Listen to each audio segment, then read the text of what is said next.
I'm going to talk about the houseplants that I regret buying. If you have these plants and they're growing well for you, I am so excited and so happy that these plants are bringing you joy and that you're able to help them to thrive in your growing conditions.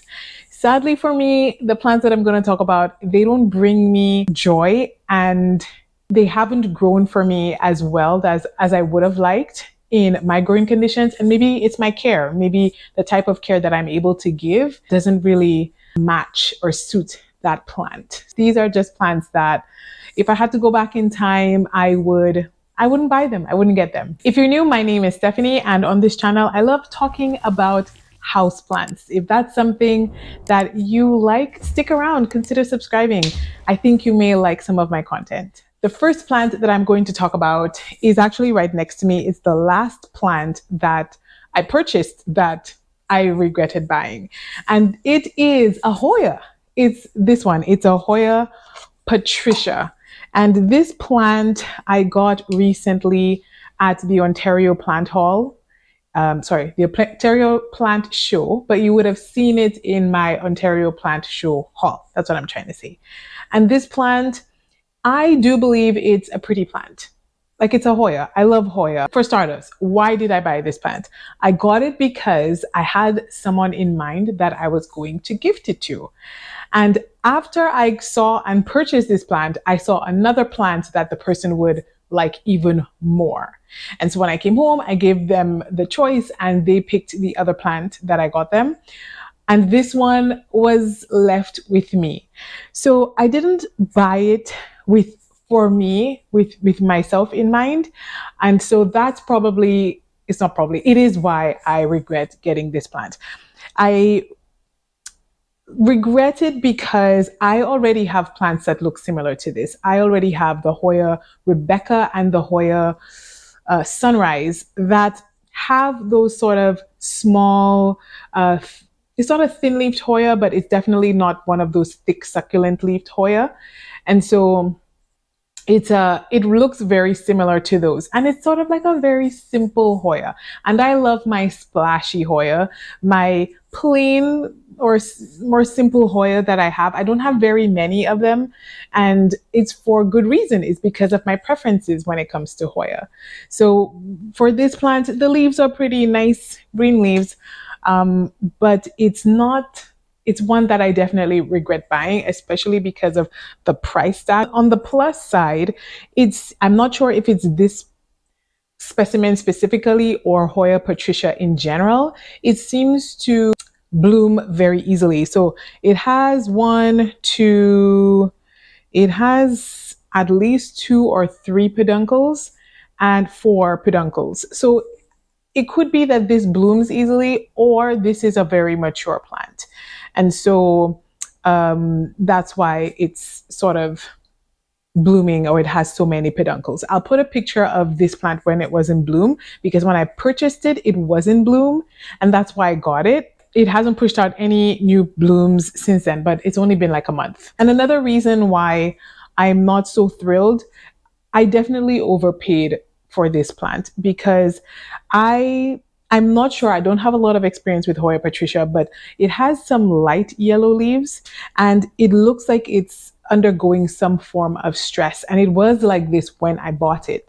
So I do think for the price I paid, I do think I would have liked to have a healthier plant. But again, that's on me. I decided to buy it. But overall, if I have to just talk about the plant itself, the bloom was pretty, but I don't buy Hoya for blooms. I buy them for the foliage, the leaves. And so the leaves don't excite me. But anyways, that's the first plant on my list that I regret buying. Surprising, a Hoya, because I love Hoya. And you know that I have lots and lots of Hoya that I love. Oh boy. Some of you are not going to like me after this. So yeah. The next one on my list is the list is on my phone. That's why I'm staring on my phone. And that's Peperomia. And that's sort of the entire genus of Peperomia. I'm not sure if I still have pictures of them. I'll try to find it. But I have had the watermelon Peperomia, and I had the Peperomia pilea. And there was a time when Peperomia had their moment. Everyone was after Peperomia. Peperomia was everywhere, all the different kinds. It felt as if when I started collecting plants 4.5 years ago, everyone was talking about Peperomia and how easy they are and how, for some reason, for me, I found Peperomia quite challenging. I was able, mind you, to get them to look, they peaked. I did get them to look really nice. I did on some of my older videos, you'll see my watermelon Peperomia nice and full. I'm not sure if I had YouTube as yet when I had a beautiful Pilea. They are pretty, there's a lot of variety. I can appreciate their foliage, but I find them quite finicky. My Peperomia lost leaves, I should say. I don't have them anymore, quite easily. And I never could quite figure out the lighting. That and the watering. I could never figure out the watering. And I feel like once you mess up the watering on a Peperomia, it is so hard to get it to catch back, to get it to recover from overwatering.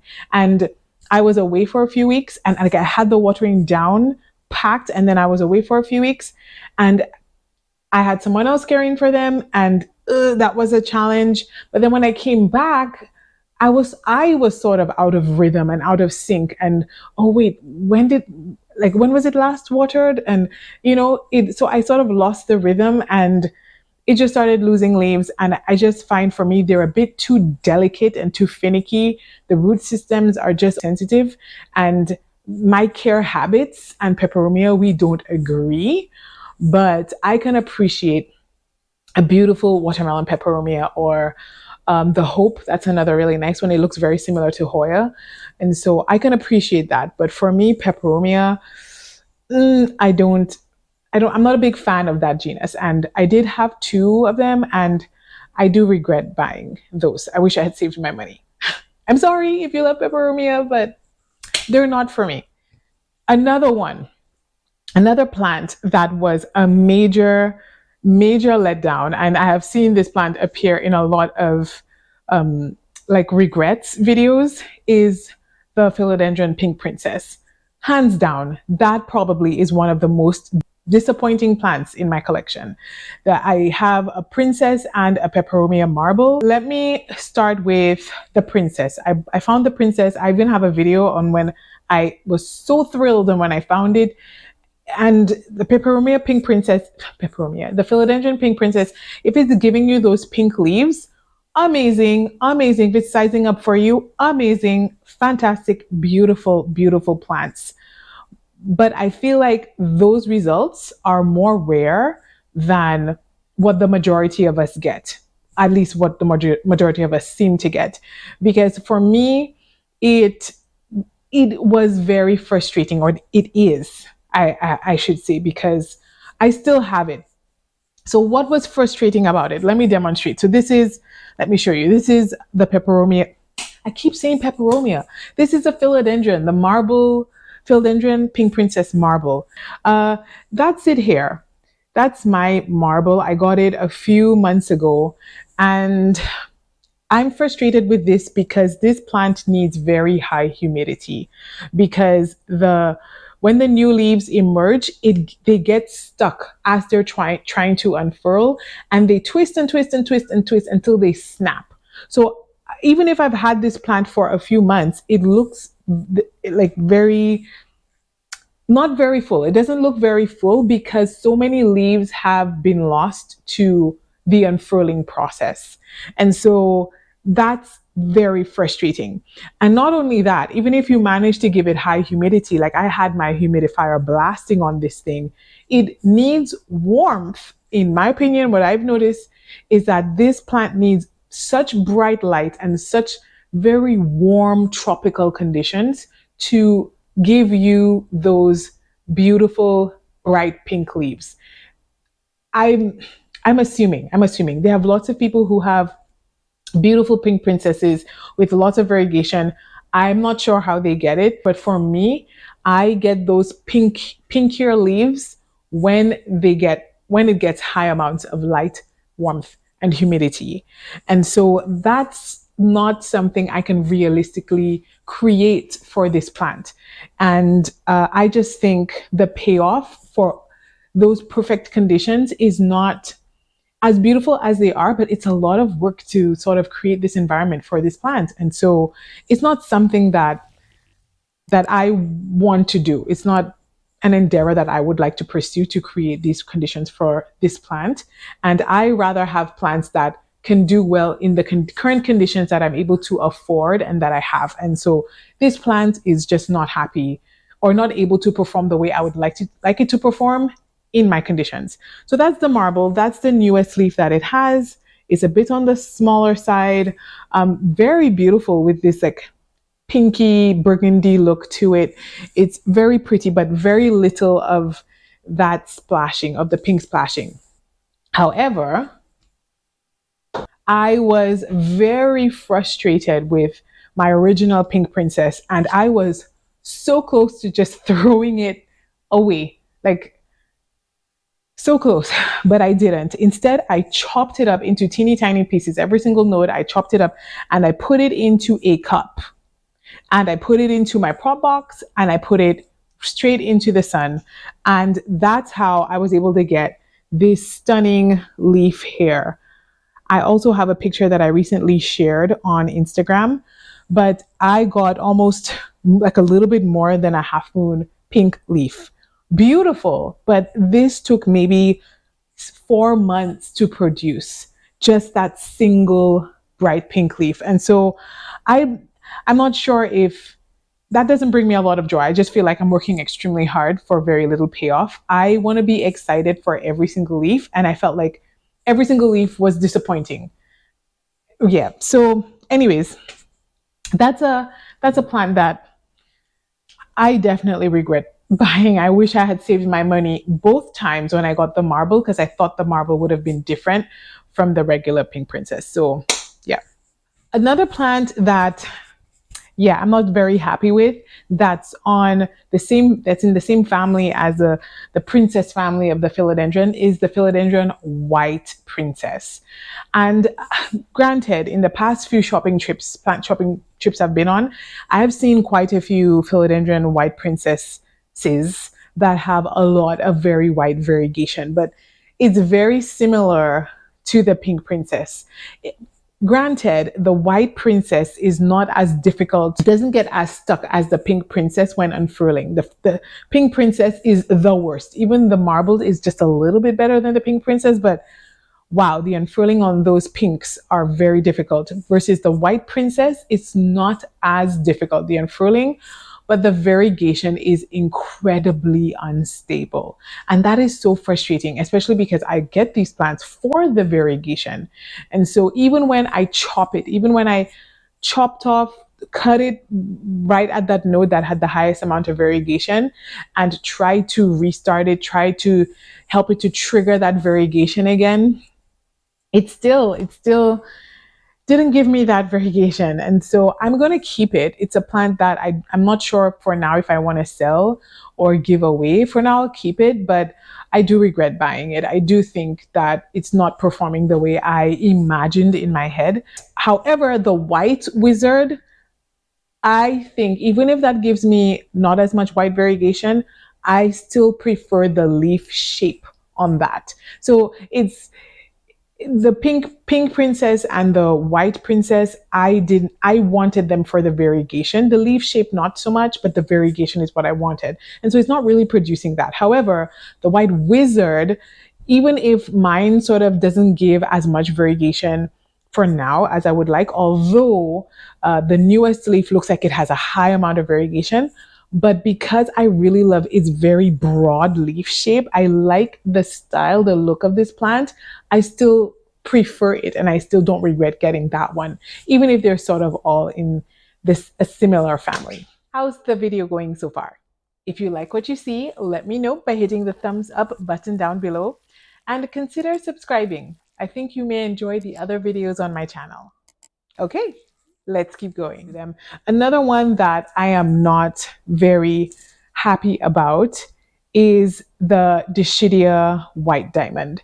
And it's funny, when I got the Dischidia, I got it because I think there were no Hoya at my local plant store when I bought the Dischidia. So I don't think they carried Hoya at all at that time. And that, when I got it, everyone was talking about Hoya quite a bit. That was about a year ago, and I was interested. I'm like, okay, let me see if I could find a Hoya that I like. And they didn't have. I think all they had at the time was the Hoya Australis Lisa, but I think that was the only one they had. So I decided to try the Dischidia White Diamond because that was a time when I was really into that white variegation. And I got this plant, and for some reason, I just couldn't figure out the watering on that plant. It was so difficult to figure out, and I still can't figure it out. I chopped it up. I tried propagating it. Propagating that plant is a nightmare. I'll show you the one that what I have left of this plant. Yeah, not it's not pretty. It's really not pretty what I have left of this plant. Propagating this plant was so difficult for me because when I tried putting it in water or in spag or anything, the stems would rot so quickly, and it's so frustrating that it would rot so much. So I managed to get some of it to grow in, like some of it to root, and this is all that I have left. If you've been with me for a while, you remember that big full video. I remember I had a few comments, people saying that, wow, that the Dischidia is so pretty, and it is, but I find it extremely difficult. I find it hard to know when to water, very difficult, like it loses leaves easily. I just didn't figure it out, and I'm very disappointed that I didn't, because A, it was expensive, and B, I really wanted it. I really wanted to have a beautiful, lush, full version of this plant, but I just couldn't get it done. And it probably was me, not the plant. I just couldn't figure it out. And so because of that, I'm not there yet, maybe in my plant caring techniques or my knowledge to be able to properly care for the Dischidia, because they're very similar to Hoya. I'm not sure how I still am learning Hoya, but yeah, I'm not sure how this one was so difficult for me. And that plant really hated being repotted. Like, it really didn't like it. These very delicate roots. I'm not good with plants with delicate roots. I try so hard to be very gentle, but for some reason, I don't know. I try really hard, and I just couldn't get that plant to do better. Regret is such a strong word, because in the moment when I got them, I was excited, I was happy, they brought me joy at that time. But I guess they didn't live up to the hype that maybe I had in my mind, or they didn't live up to my expectations, and they didn't bring me as much joy as I thought they would have. Let me tell you more about it. The mini Monstera, the Rhaphidophora tetrasperma. And when I got this plant, it was one of the plants that I really wanted for a long time. So it was in COVID. I want to say it was everywhere online for a time. Like, everyone was talking about this plant, the fenestrations, and how it's so beautiful. And I love that, because the first plant I would say, like, I really fell in love with was the Monstera deliciosa, those big jungle-like leaves. And so this was like an adorable, tiny little version of the Monstera. And so I was so excited to get one, and they were so hard to find, especially in COVID. And when I finally did get one from my local plant nursery, it was not healthy. Like, I literally had to rescue it. So I'm not sure if maybe the specimen that I got wasn't the healthiest. And so I feel like I'm always on the struggle bus with this plant. Funny enough, I actually have two of them, because I've had to chop and propagate this plant so many times. I've had to restart this plant so many times that it's very easy to get multiples of this plant. Plus side, beautiful, beautiful leaves. I love how shiny and glossy they can look. They propagate very easily. That's some great things about them. Cons about this plant that I really don't like is that sometimes they are so difficult to grow. They're very easy to either over or underwater because they're not resilient, in my opinion. They lose leaves quite easily when they're repotted, or when you move them around. They get stressed quite easily, and I notice it either stops growing or drops leaves very easily. And plants like that lose leaves easily, they stress me out. They stress me out. I'm very sensitive to the health of my plants. I'm not going to share which plant it is because I'm still quite sensitive about it right now. But there's a plant that I repotted recently, and I was so thrilled that this plant was pushing out new leaves. It dropped two of those new leaves, and I was sad for like the whole day yesterday. Like so sad. So sad. Because I love my plants. They're like my babies. And so any plant that's too overly delicate and overly sensitive, they're messing with my emotions. It's right here, and I have another one behind me. I'm not sure, my viewfinder is off, so I can't see I don't think you can see it in the frame right now, but I will show you some clips of what it looks like. And the one in the corner, which you will see right now, that one has been this same size for months and months and months and months. Maybe what I want to say a year, or maybe 6 months. Like, it has been this one size for a very long time. And the window is right next to, is in a south facing window. So it could very well be in the shadow of all the light that's coming in from that window. But I still believe that this plant should be doing more than what it's doing, especially because it's in a very bright room. So it's not getting any direct light, but it is in a very bright room, and I feel like it should be doing more than that. But on the plus side, it's not losing leaves, because I just couldn't get this plant to stop losing leaves at one point. It seems to like being in a self-watering pot, which is nice. And so it takes the guessing game from me out of watering it. But it's another one of these plants that where it lives here, I'm not going to touch it, because from the moment I touch it and I move it, put it into a new location, it's going to get stressed out. And it actually helps me see why it was so expensive at one point, because they're so delicate and they're so sensitive. But anyways, very quickly I lost the hype and my love for this plant. And regret, like I said, is a very strong word, but I wouldn't repurchase this plant, and I wouldn't be devastated if I lost it, because I just feel like it was just very hyped. I do think it's pretty, but it's very fussy and finicky, and it gives me way too much attitude. Yeah, these are some of the plants that sadly no longer bring me joy, or I'm having a tough time growing in my growing conditions and with my care habits. That's all for today's video. If you enjoyed this video, you may like these other videos here, and you can subscribe by clicking right here. See you next time.